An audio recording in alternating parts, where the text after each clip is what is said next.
Hi, eatthatmonkey.tv.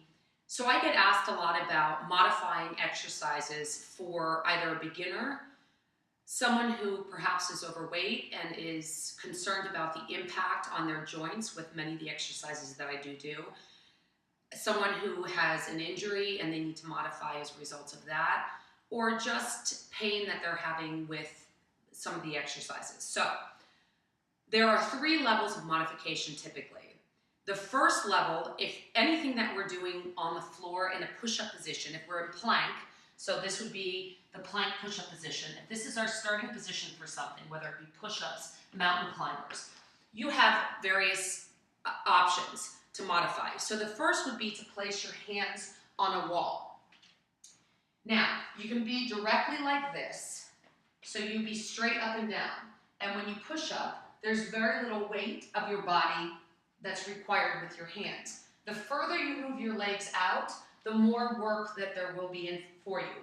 But you're taking the impact off of either maybe perhaps you can't get down and then get back up, or it's just way too much pressure on the body right now. So use this as an option. You can do mountain climbers and things of that nature also. So anything where we're driving the knee up, you can do it. Again, how far out you walk the feet will determine the intensity of the workout when you're on the wall. The second option, or wait, let me go to here first, talk about what we can do on the wall as well. So anytime you're doing squats or anything like that, you can come here and do a wall sit. You can start off at a little bit higher, there's still tension on the legs. You can always add some dumbbells, but I always, especially if you're just starting out, just use your body weight for right now. Let your body get accustomed to the movement itself. So you can just sit on the wall. If you have one of those physio balls, you can place it behind the back and go up and down. Do not go beyond a 90-degree angle with the knees, with the legs. So then, you can take to a chair. So let's start with the squat. So you sit down, you place your feet so that they're in front, so you're at a 90-degree angle here. From here, you push up, and then you sit back down. Push up, sit back down. You're using the butt, the hamstrings, the thighs, squeezing up, and you're coming back down. Now, as you increase your fitness level, you can always grab hand weights, or you can even use a bar. When you're comfortable, you then start to just go down and come up. So this would be more of your level 3 type of workout, as opposed to your level 2. You can come here with your push-up. So still not entirely over the arms. You're taking some weight off by being elevated here, and you're coming down and up. You can do your mountain climbers here as well. If you're comfortable jumping it, you can jump it a little bit. You can go to the outside. Put the hands closer together, and anytime you change the positioning of the hand, you're changing the muscles that are being worked. You can do all of these on the wall as well. So hands close together is more of a tricep push-up. And this is the type of thing too, you can get a little bit closer to the chair and still leading with the chest or the upper body. Here, you can turn it around and you can do dips, tricep dips here. The further you put the legs, the more work. So you have your squats, your mountain climbers, anything that we're doing in a plank position on the floor, you can do here. If we're doing squat thrusters, or just thrusters where you're coming in and out, you can come in and out here.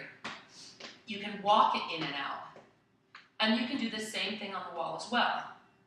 So you would be here, pushing against the wall, just coming in and out, or stepping forward, stepping back, stepping forward, stepping back.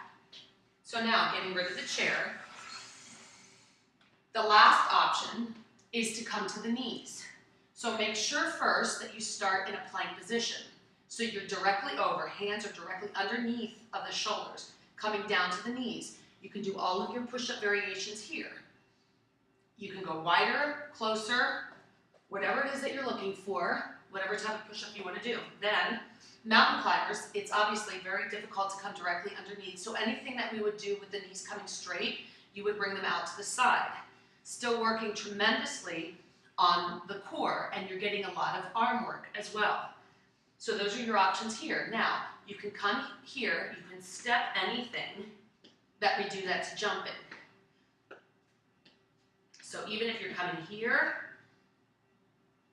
and coming back out, coming in and coming back out. So many, many modifications. Let's talk about the different abdominal exercises that we do. So anytime we're here, if both legs are elevated and that's uncomfortable for you, keep one foot on the floor. You can lift up and come down. Keep the knees bent if you need to. So a lot of times I'll do something like this, a V up. So your options are with a straight leg to alternate, or just come up with a bent knee. You don't have to come all the way up. You need to do what's comfortable for you. You can stick to straight crunches. Don't hold behind the neck. I like at the temple. And just crunch it up. Or even here, where you can do a C crunch, where you're trying to touch the ankles. Okay? You can always hold a plank. You can hold your planks on the wall or even on the chair here, where you're getting a tremendous amount of core work as well, working in the abdominals. If you're not comfortable going to the floor at all, your options with dumbbells, holding dumbbells, have the feet pretty wide apart. You're wider than shoulder width apart, slightly turned out. You can have a weight up. You can do this without weight. A weight in the hand, a weight in the arm, and you're going down just as far as you can. I can go down, but if you can't, then just do what you can. I'm still feeling it here without even using any weight. And this is a great abdominal exercise. You're getting a lot in the obliques and coming up. So even here, things where you would twist, if you can lift, you're getting core work. If you can go out to the side, you're getting abdominal work here as well. So anytime you're lifting the knee up, you're feeling it here. So if we're doing something like high knees, your option is always here. Now, if you want to get more of the cardiovascular effect, what I would suggest is to make your arms even bigger. So if we're here and we're jumping knee jumps, I want you to pull your arms down. So the more body parts you can use, the more you're going to get your heart rate up. So I'm stepping it, and my heart rate is elevating.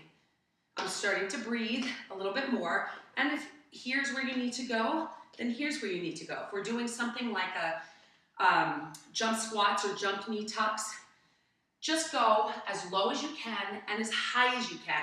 As low as you can, as high as you can. When you're doing that, you're going down and up, you're elevating the heart rate, you're using the muscles. You can do that also with the chair. So don't worry about your speed, your form is always most important. So you're going down, and you can lift up to the toes. Down, lift up to the toes. Down, lift. So lots of options, lots of options. Go for a walk, get wild and crazy, find some stairs. If you live in an apartment building, start climbing your stairs instead of taking the elevator up. Find movement that you can do in your everyday life that doesn't feel like exercise, that you can really engage in and really start moving and improve your overall health. Importantly, especially when you're looking to lose weight, really pay attention to what you're feeding your body. Really pay attention to what you're putting inside of your mouth and what you're fueling your body with, because that is really the key ingredient when it comes to weight loss. Just do what you need to do. Start moving. Think about what you're feeding your body. Peace.